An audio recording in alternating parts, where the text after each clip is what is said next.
ये राजधानी रेल नहीं, भारत की नाक आ रही है और इस पे लिखा हुआ है पैगाम, लाल का पैगाम, कि किस तरह से उन्होंने इस रेल को कैप्चर किया था, किस तरह से बंधक बनाया था और 5 घंटे तक पूरे देश को, दुनिया की तीसरी सबसे बड़ी सैनिक शक्ति को रोके रखा था। यहाँ पर हम बात करेंगे कुछ लोगों से जो इस नक्सली इलाके से आए हैं। जब हाईजैक किया था नक्सलियों ने, किस तरह का सब कुछ हुआ था, कैसे आप बच के निकले, आपने खाने पीने को दिया था, कौन लोग थे? बस हम बच के निकल गए, यही बहुत अच्छा लग रहा है और कुछ नहीं कह सकते। खाने पीने में थोड़ी प्रॉब्लम हुई, लेट खाना मिला, जल्दी खाना अच्छी तरह से प्रोवाइड नहीं किया इन लोगों ने, पर ठीक था।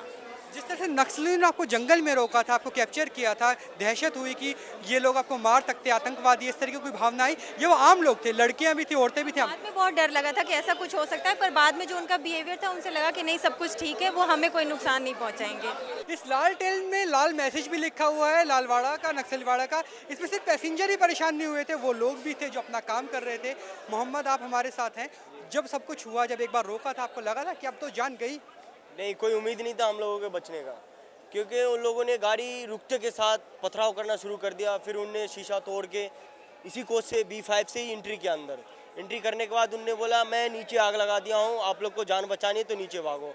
अफरा तफरी गाड़ी के अंदर मच गई, सारे पैसेंजर उधर उधर भागने लगे।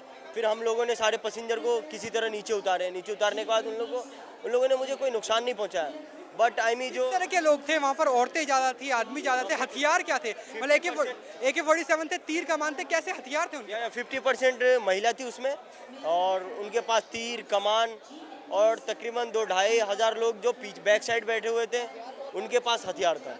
आपको लगता है कि कहीं ना कहीं वो आतंकवादी नहीं थे, वो आम लोग थे जो अपनी मांगों के लिए लड़ रहे थे? क्योंकि आतंकवादी हमेशा हथियारों के साथ आते, वो तीर कमान के साथ थे। आपको लगा ऐसा? हम लोगों को कुछ नुकसान नहीं पहुंचाया।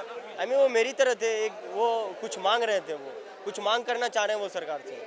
हम लोगों को कुछ नुकसान नहीं पहुंचाया, बट जो खाने पीने का आइटम था, पानी शानी, ये दिस डेट बेडरोल वगैरह, उसमें से 5% लोग ऐसे थे जो लूटपाट मचाने लगे। चलिए, वहाँ पर जो लोग थे उनका कहना है कि वो मेरी तरह थे, आम इंसानों की तरह थे, लेकिन आम इंसानों को मांग पहुँचाने के लिए अलग तरीके हो सकते हैं, संसद हो सकते हैं, लेकिन किसी ट्रेन को रोककर उसमें लाल निशानियाँ छोड़कर किसी तरह का कोई हल नहीं हो सकता। क्योंकि मांग मनवाने के लिए लोकतंत्र एक रास्ता है, तंत्र एक रास्ता है, तंत्र के अलावा कोई रास्ता नहीं हो सकता। आप सरकार के खिलाफ हो सकते हैं, सिस्टम के खिलाफ हो सकते हैं, लेकिन जो लोग परेशान हुए हैं, जो ट्रेन रुकी है, वो सिस्टम की नहीं है, वो सरकार की नहीं है, वो आपकी खुद की है। राजधानी एक्सप्रेस देश की शान कहा जाता है, लेकिन अब ये शान देश की नाक का सवाल बन गई है। आप ये देख सकते हैं कि जिस तरह से फट्टे लगे हुए हैं, चिपके हुए हैं, इससे पहले यहाँ पे शीशा हुआ करता था, और इसी तरह के शीशे को तोड़कर सबसे सुरक्षित कही जाने वाली शताब्दी और राजधानी में से राजधानी को इन लोगों ने, नक्सलियों ने घेरने की कोशिश करी, हाईजैक करने की कोशिश करी। ये वो लोग हमारे साथ हैं जो इस पूरे ऑपरेशन में उन लोगों को बचाने की कोशिश कर रहे थे कि नक्सलियों से किसी तरह के लोग पैनिक ना फैले, लोग परेशान ना हो। आप अपना नाम बताइए। सोनू मंडल।